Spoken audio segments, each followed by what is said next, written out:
ಮಳೆ ಮುಂದುವರೆದಿದ್ದು ಮುಂಜಾಗ್ರತಾ ಕ್ರಮವಾಗಿ ದಕ್ಷಿಣ ಕನ್ನಡ, ಉಡುಪಿ ಹಾಗೂ ಕೊಡಗು ಜಿಲ್ಲೆಗಳಲ್ಲಿ ಶಾಲೆ ಮತ್ತು ಪದವಿ ಪೂರ್ವ ಕಾಲೇಜುಗಳಿಗೆ ಇಂದು ಕೂಡ ರಜೆ ಘೋಷಿಸಲಾಗಿದೆ. ಜಿಲ್ಲೆಯ ಪ್ರಮುಖ ನದಿಗಳಾದ ನೇತ್ರಾವತಿ, ಗುರುಪುರ, ಕುಮಾರಧಾರ ನದಿಯಲ್ಲಿ ಒಳಹರಿವು ಹೆಚ್ಚಾಗಿದೆ. ಉಪ್ಪಿನಂಗಡಿ ಬಳಿ ನೇತ್ರಾವತಿ ನದಿಯಲ್ಲಿ ನೀರಿನ ಪ್ರಮಾಣ ಹೆಚ್ಚಾಗಿದ್ದು, ವಿಪತ್ತು ನಿರ್ವಹಣಾ ತಂಡ ಬೋಟ್ಗಳೊಂದಿಗೆ ರಕ್ಷಣಾ ಕಾರ್ಯದ ಸಿದ್ಧತೆಯಲ್ಲಿದೆ. ರಾಜ್ಯದ ಇತರ ಭಾಗಗಳಲ್ಲೂ ಭಾರೀ ಮಳೆಯಾಗುತ್ತಿದ್ದು, ನದಿಗಳಲ್ಲಿನ ನೀರಿನ ಮಟ್ಟ ಏರಿಕೆಯಾಗಿದೆ. ಕೊಡಗು ಜಿಲ್ಲೆಯಲ್ಲಿ ಗುರುವಾರ ರಾತ್ರಿಯಿಂದ ಧಾರಾಕಾರ ಮಳೆ ಸುರಿತಾ ಇದೆ. ಬ್ರಹ್ಮಗಿರಿ, ತಲಕಾವೇರಿ ವ್ಯಾಪ್ತಿಯಲ್ಲಿ ಬೀಳ್ತಾ ಇರುವ ಸತತ ಮಳೆಗೆ ಭಾಗಮಂಡಲದ ತ್ರಿವೇಣಿ ಸಂಗಮದ ಸ್ನಾನಘಟ್ಟವು ಭರ್ತಿಯಾಗಿದೆ. ಹಾರಂಗಿ ಜಲಾಶಯದ ಒಳಹರಿವು ಏರಿಕೆಯಾಗಿದೆ. ಸಿದ್ದಾಪುರ, ನೆಲ್ಯ, ಹುದಿಕೇರಿ, ದುಬಾರೆ, ಕುಶಾಲನಗರ ಭಾಗದಲ್ಲಿ ಕಾವೇರಿ ನದಿಯು ನಿಧಾನವಾಗಿ ಮೈದುಂಬಿಕೊಳ್ಳುತ್ತಾ ಇದೆ. ಉತ್ತಮ ಮಳೆಯಾಗಿದೆ. ಕಲಬುರಗಿ, ಬೀದರ್, ರಾಯಚೂರು, ಯಾದಗಿರಿ ಮತ್ತು ಕೊಪ್ಪಳ ಜಿಲ್ಲೆಯ ಹಲವೆಡೆ ಗುರುವಾರ ರಾತ್ರಿ ಮತ್ತು ನಿನ್ನೆ ಉತ್ತಮ ಮಳೆಯಾಗಿದೆ.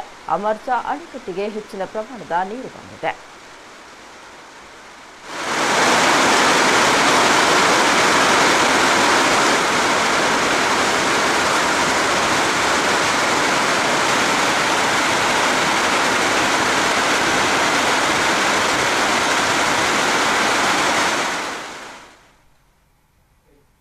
ಮಂಗಳೂರಿನ